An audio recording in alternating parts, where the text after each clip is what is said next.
Bonjour, ici Stéphanie Dionne de l'École branchée.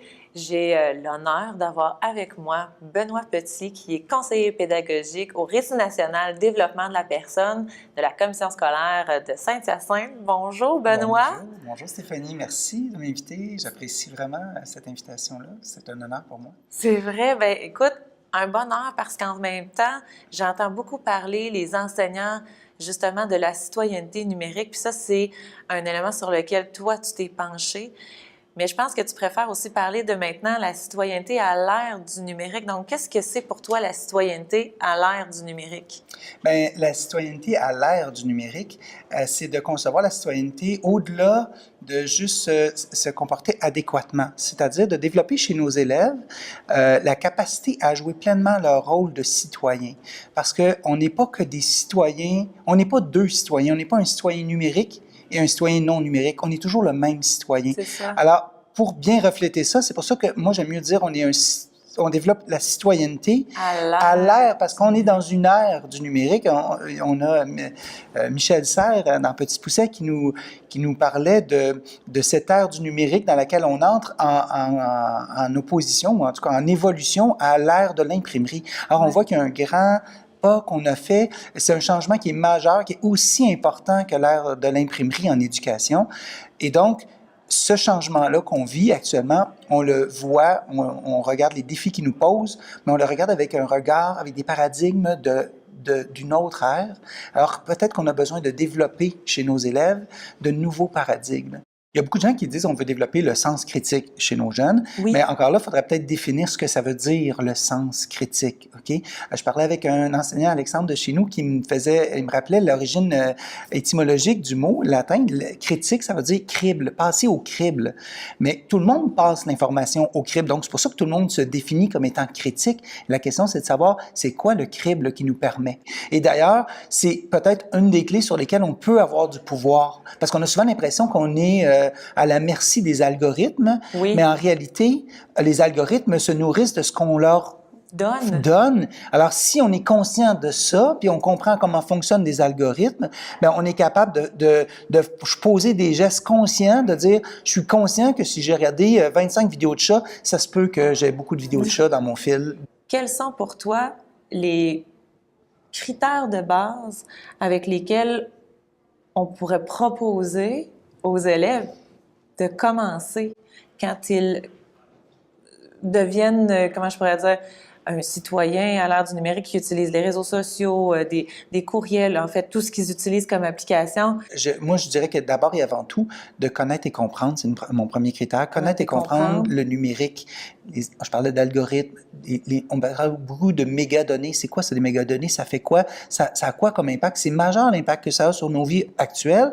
Puis socialement, collectivement, on est incompétent à comprendre ce que ça veut dire. On a besoin collectivement, donc, de développer notre intelligence collective dans cette compréhension-là pour qu'on puisse développer des compétences pour mieux réguler puis encadrer. Donc, deuxième chose, ça serait de développer chez nos élèves la capacité à eux-mêmes établir les normes et les règles de vie dans lesquelles on vit. Donc ça se passe dans le numérique, mais en dehors du numérique aussi. La vie de tous les jours. Donc, au lieu de dire aux élèves comment se comporter puis quoi faire, on les place devant des situations qui posent des difficultés ou des problèmes de vivre ensemble, puis on leur demande de trouver des solutions puis des avenues, puis comment on pourrait faire en sorte de mieux vivre ensemble.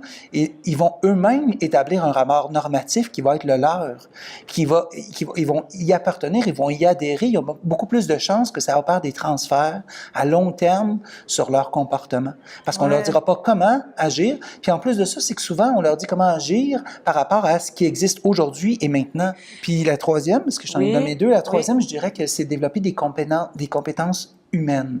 Ouais. L'empathie, l'écoute, on parle de créativité aussi, ça pourrait en faire partie, parce que pour être capable de relever les défis du numérique, il faut qu'aussi on développe des qualités qui sont non numériques, qui sont humaines, pour pour être capable que ces jeunes-là puissent construire le monde dans lequel ils ont le goût de vivre avec leurs propres repères et non pas avec les repères qu'on voudrait leur imposer par notre vision du monde. Il reste que l'humain sera toujours au cœur de l'usage du numérique. Absolument. Il y a l'UNESCO qui a développé une définition de la citoyenneté mondiale parce que ça, c'est intéressant aussi, la notion de la citoyenneté. On parlait de citoyenneté tout à l'heure, mais être citoyen, quand la notion est arrivée à l'époque antique, c'était avoir le droit de citer, c'est-à-dire avoir le droit de vivre dans une ville, puis d'avoir le droit de parole, puis d'avoir le droit de voter sur les décisions collectives. Donc, c'était le droit de citer. Puis aujourd'hui, on prend les définitions d'aujourd'hui, elles sont souvent liées à nos devoirs et responsabilités